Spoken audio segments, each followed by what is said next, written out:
Hello everybody and welcome to another third party review.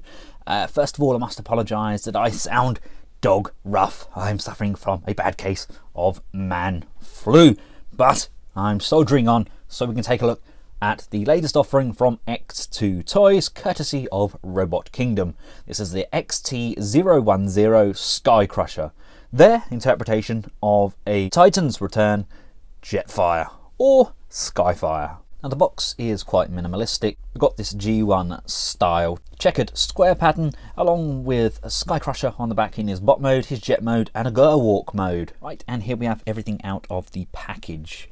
He is a complete lump.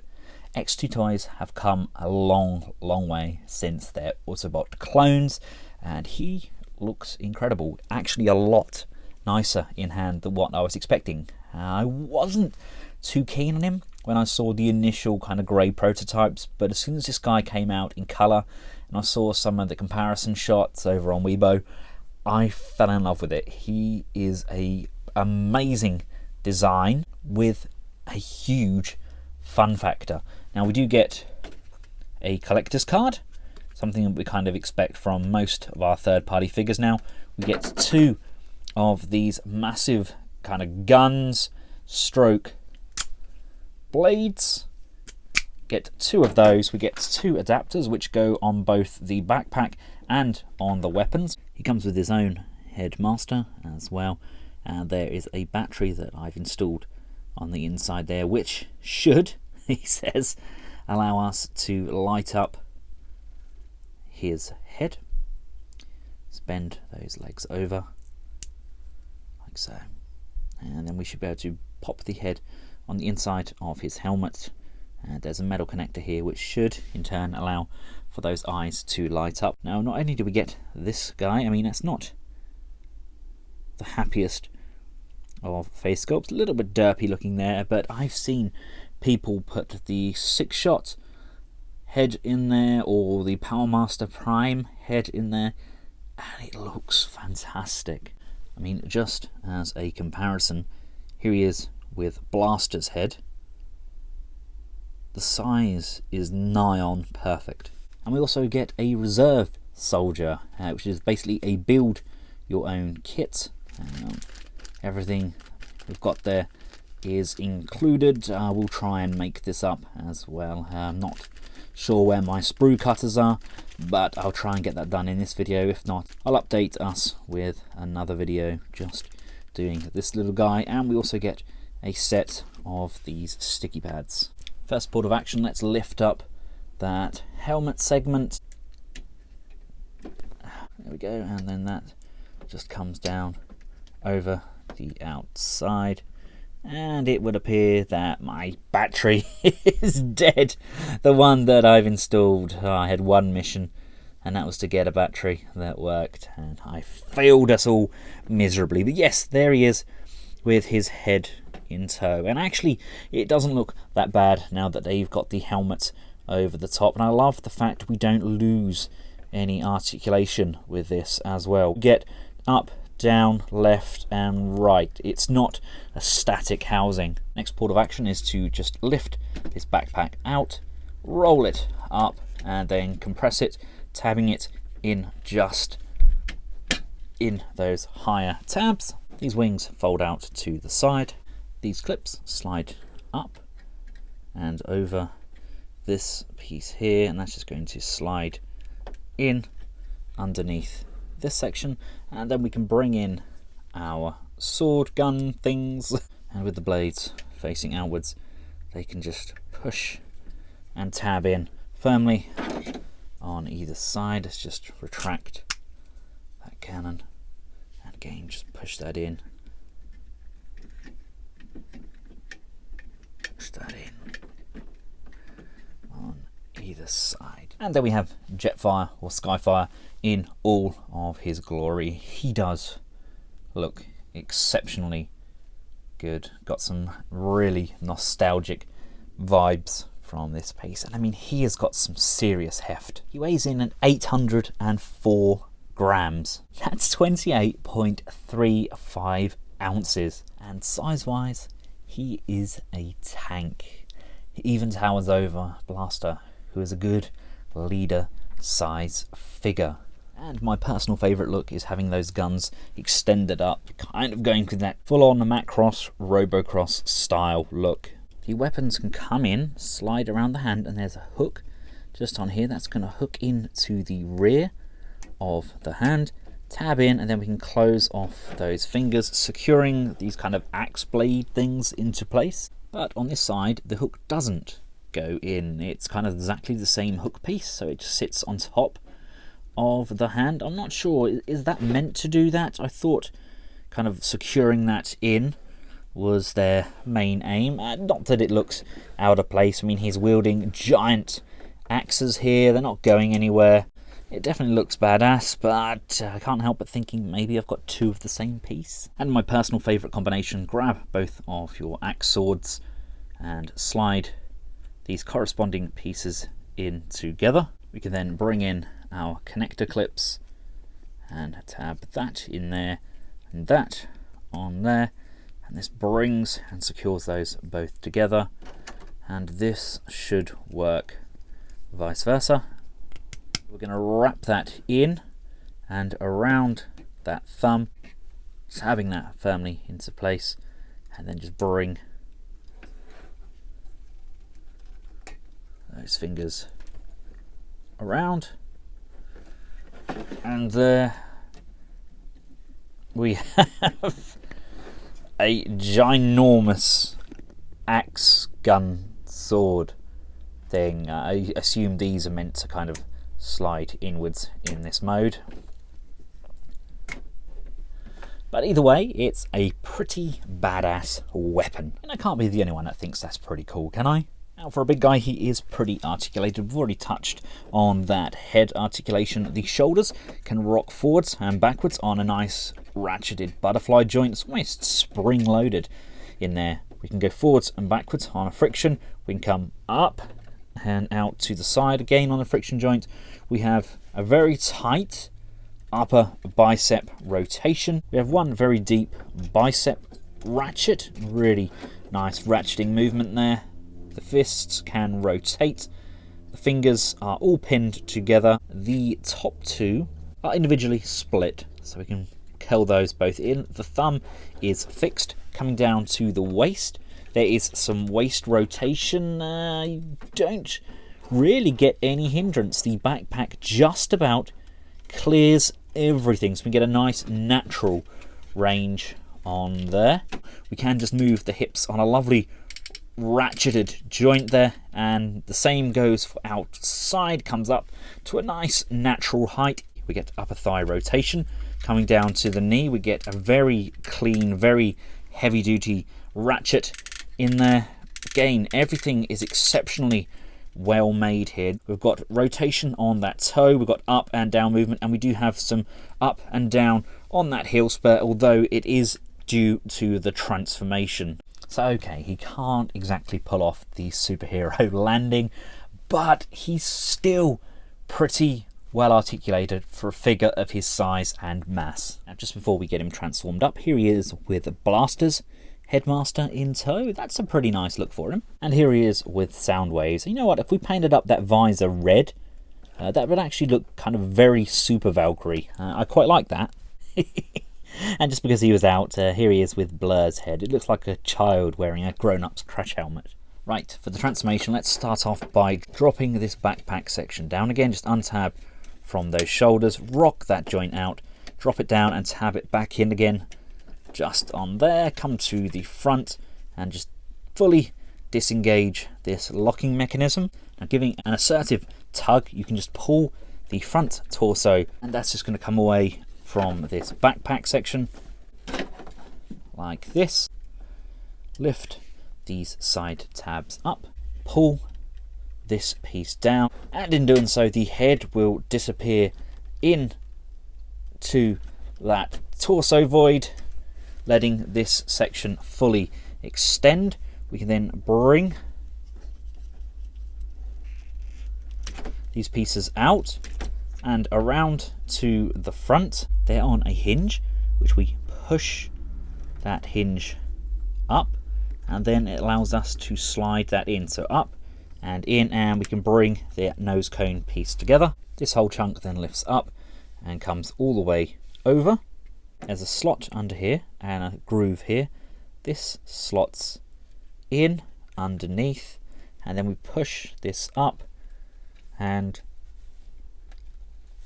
tab that in. With the arms extended, you want to just push the guard out. That's on a rocking hinge. You want to rock that down, and that's going to come over and cover off those hands. Flip down the leg pod and turn it over.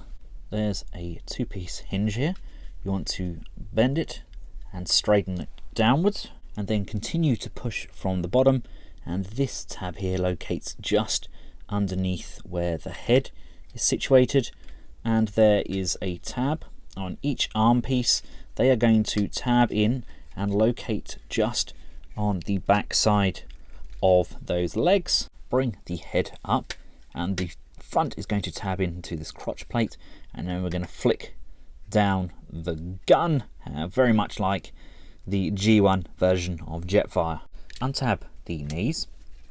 This piece here is actually going to rock all the way down. Lifting this piece up, we're going to bring this down, and that's going to collapse in and work this leg all the way down until it's fully collapsed up to the crotch section. Lift up this back piece, bring up and out those wings. They just fully compress and tab in to this base panel at these points here. There's a tab just on the underside where the fists are going to tab in.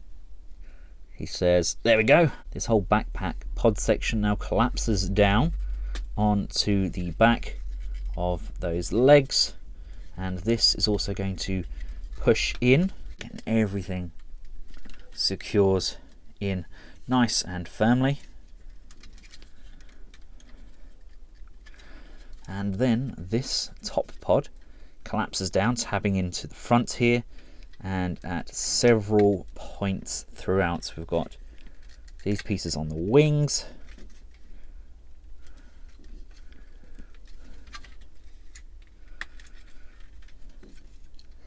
and then these are just going to tab in at the top of that nose cone, and everything is exceptionally secure on this. These tabs are kind of spring loaded. You bring them up, down, and as soon as they get past this lip, they just go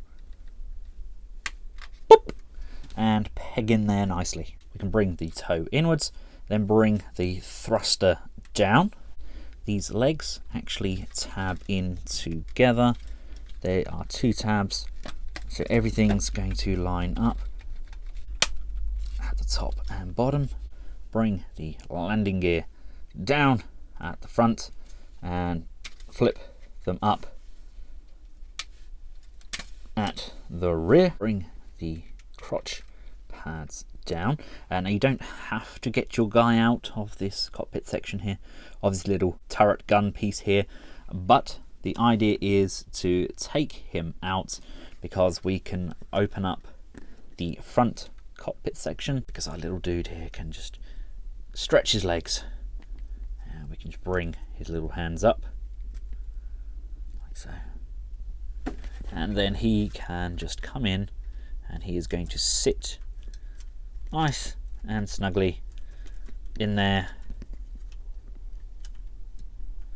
piloting his own body, and then we just tab that off. And then we also get the choice to mount the guns under or above the wings. I like to slide them in on top there, so they can just sit nice and snug on the top of SKYFIRE, and that is a very good looking SKYFIRE at that. Yes, he has a robot hanging off the underside, but so did the original. This is a very nice homage to both the original product and the later release that we got from Hasbro and Takara, albeit this has brought it to the Titans Return era. Of course, we do have a secondary bay if we have built up our second lieutenant. he just sits in there nicely, and we can just close that off. So there we go. That is a very good looking vehicle mode, and it actually rolls. There's a lot of weight being put down on these little wheels, but it does roll nonetheless.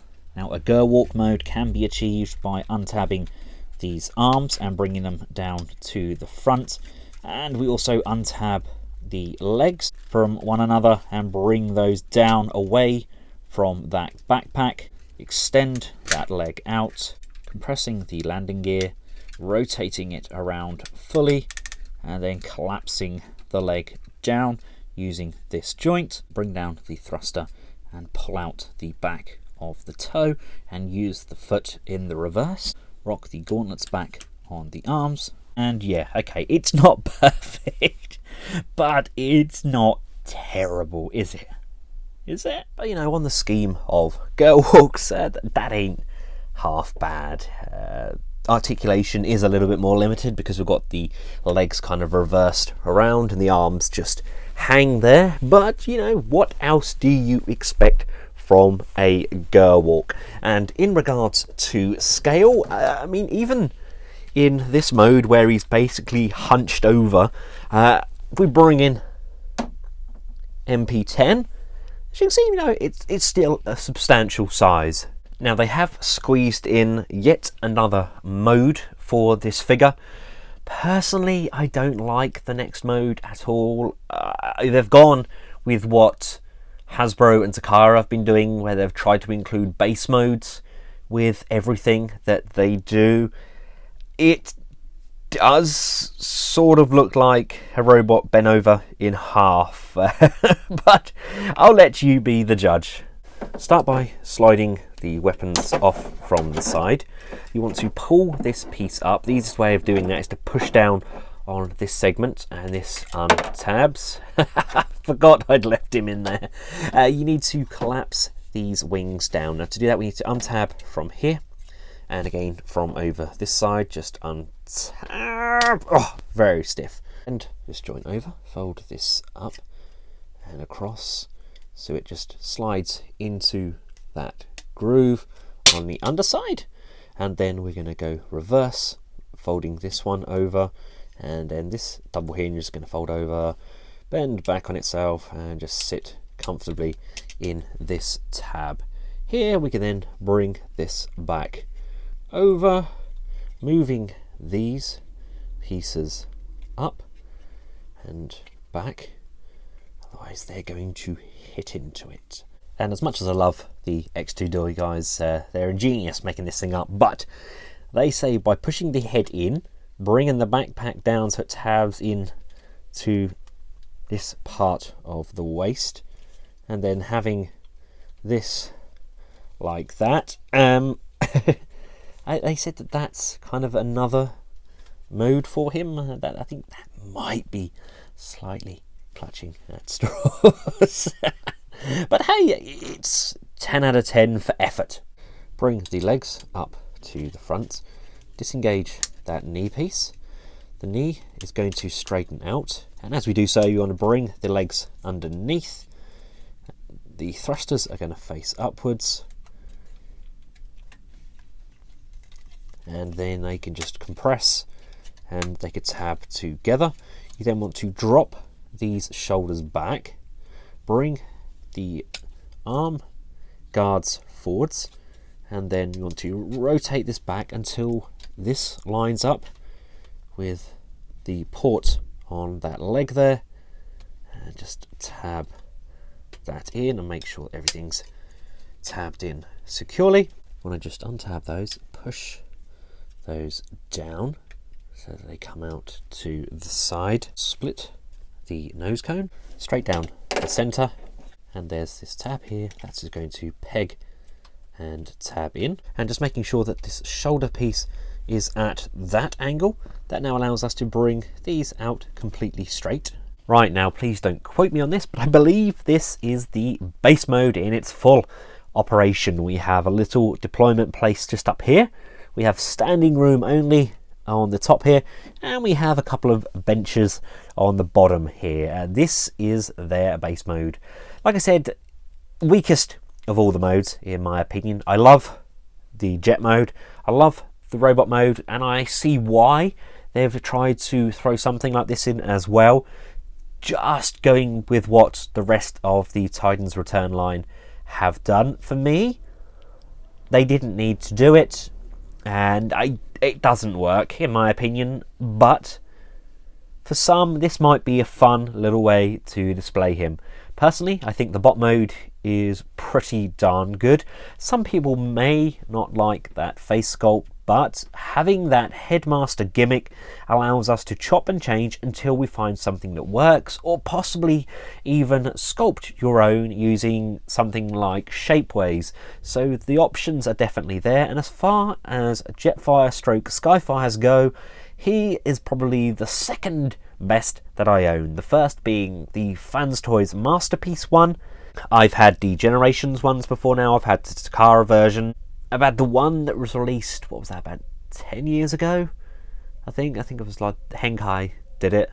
I had that one, and I had the G1, and this is up there. It is my second favourite.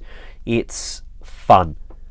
A lot of toys these days are missing that fun factor, and X2Toys have definitely delivered with that. I think you'll be pleasantly surprised by just what this has to offer, and don't be put off by those old, grey, pre-production shots of this figure, because in hand I was genuinely very impressed. Thanks again to the team over at Robot Kingdom for making this review possible. I've included a link in the description where this can be purchased if you do like the look of it. Until next time, from myself and SKYCRUSHER XT010, thanks for watching. Goodbye.